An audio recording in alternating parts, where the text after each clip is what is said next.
Hello every one. நம்ம இந்த வீடியோவில் unit 6 Tamil Nadu history and culture social politics மூமெண்ட்டில் பார்க்க போகிறோம்.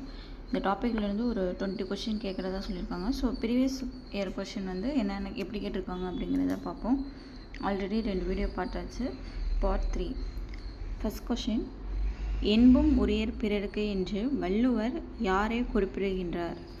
அன்புடையார். அடுத்து, பல கற்றும் கள்ள அறிவில்லாதவர் என்ன வள்ளுவர் யாரை குறிப்பிடுகின்றார்?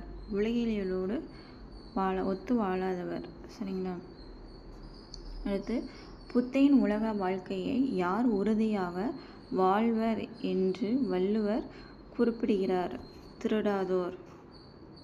பொருள் இல்லாரை எல்லோரும் எவ்வாறு கருதுவர் என்று வள்ளுவர் குறிப்பிடுகின்றார்? எள்ளுவர். ஐம்புலன்களையும் அடக்கி ஆள்வதையும் அப்புலன்கள் விரும்புவனவற்றையெல்லாம் விட்டு விடுவதையும் எதற்குரிய இலக்கணமாக வள்ளுவர் குறிப்பிடுகின்றார்? துறவு. டேஸ் என்னும் தமிழ் இலக்கிய நூல் நடுகள் நடுவதற்கான வழிமுறைகள் குறித்து விரிவாக எடுத்துரைக்கிறது. நடுகளை பற்றி சொல்கிற இலக்கியம் தொல்காப்பியம்.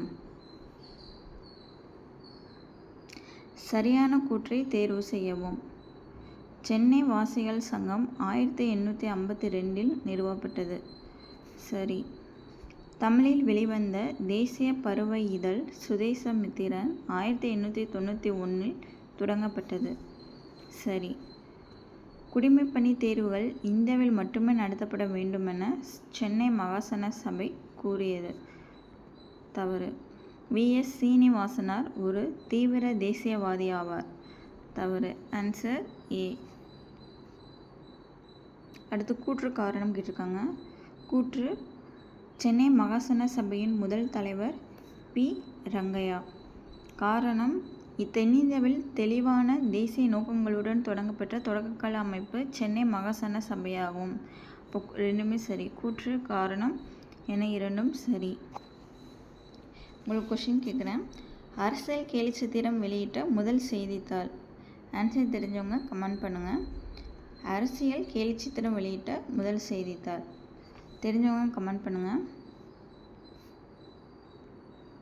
அடுத்து, சாக்கிய பௌத்த சங்கம் என்னும் அமைப்பை நிறுவியவர் அயோத்திதாசர். அடுத்து, டேஸ் தொண்டை மண்டலத்தில் தங்கள் ராஜ்யத்தை நிறுவினார். தொண்டை மண்டலத்தில் யார் ராஜ்யம் நிறுவனாங்கன்னா பல்லவர்.